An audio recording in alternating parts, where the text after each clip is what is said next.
Welcome to Unfluenced.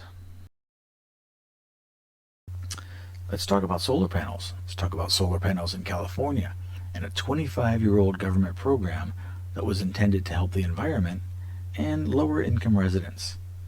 So let's read into a little bit about it. Now, this article is 1 year old, roughly, and you'd think that it's dated and the information is no longer accurate. But it is, and I'm going to explain why, and it's important why we're taking an article that's a year old. So let's dig into this and we'll break it down a little bit as we go. It starts off, this is from the Mercury News, and you can check that out later if you wish. With so many families and small businesses struggling to make ends meet, policymakers and regulators must ensure California achieves its clean energy objectives at the least possible cost for all, and particularly for the most vulnerable populations. One policy that flies in the face of that objective is our state's rooftop solar subsidy program called Net Energy Metering, or NEM. The program is overseen by the California Public Utilities Commission and regulates the credits, or financial incentives, given to homeowners to put rooftop solar on their homes. The outdated 25-year-old program is contributing to higher electric rates across California and increasing the bills of customers without solar, including small businesses, renters, low-income Californians, and seniors on fixed incomes by roughly $3 billion a year. This cost shift is not consistent with state law and needs to be fixed. Okay, so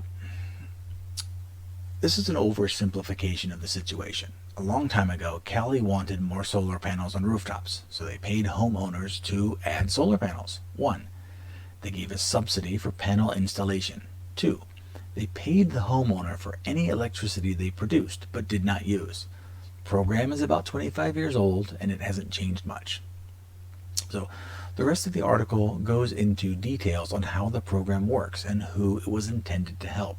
However, as many of you already know, when the government gets involved to help someone, it almost always backfires. They call it unintended consequences. However, it is almost always painfully predictable. Have you ever heard of that old saying, if you let the government take control of the Sahara Desert, they'd run out of sand in about a year? So this is how it breaks down. In order to purchase a house in Cali, you need to be pretty well off. In order to get solar panels, you need to have a house. So that makes this program unavailable to renters or anyone with lower income. Now, these people in the higher tax brackets also get a subsidy.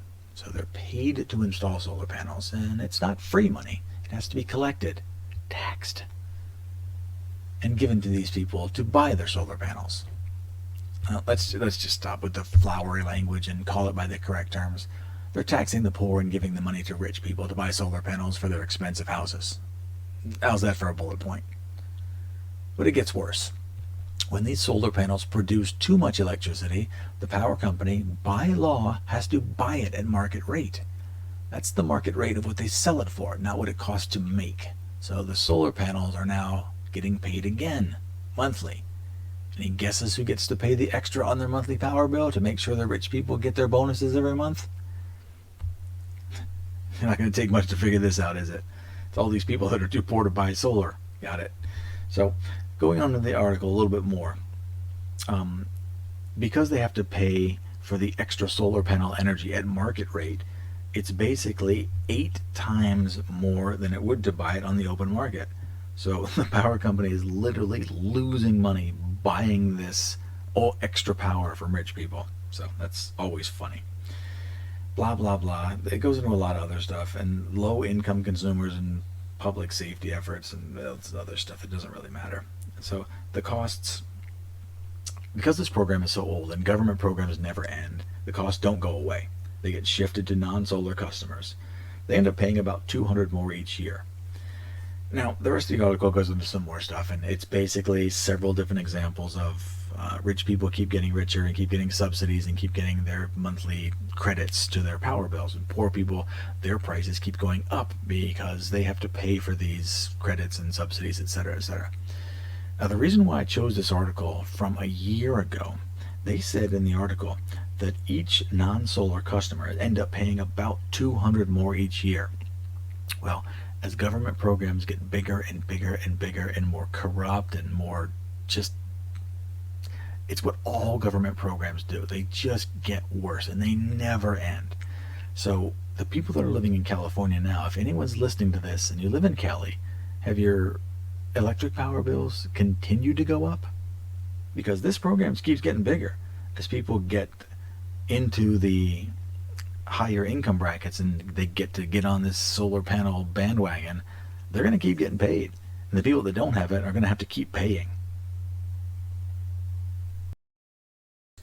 This is just another perfect example of how the government creates a program to help the environment and poor people, but the poor people are getting wrecked by having to pay extra every month so the solar panels stay cheap for the rich guys. This is the same for almost every government program in existence. Just wait and see how much Build Back Better, raising the minimum wage, electric car subsidies, and the Green New Deal are going to cost you. You think it's expensive now? Just wait. The show is just starting to get good. So how do you fix it? Get the government out of the way. Let the fair market forces work. Capitalism is the answer. The power companies will offer a market price for the extra solar energy. The prices of solar panels will come down. Okay, look at it from the point of view of solar panel manufacturers. Why would they ever lower the prices when big daddy government is going to keep cutting checks for their inflated prices? If government got out of the way, the panels would be cheaper, and anyone could get one at a fair price, and energy would be so abundant the prices would go down for everyone. This is the only way you help lower income individuals and small families and small businesses. Just get government out of the way. Their policies are garbage.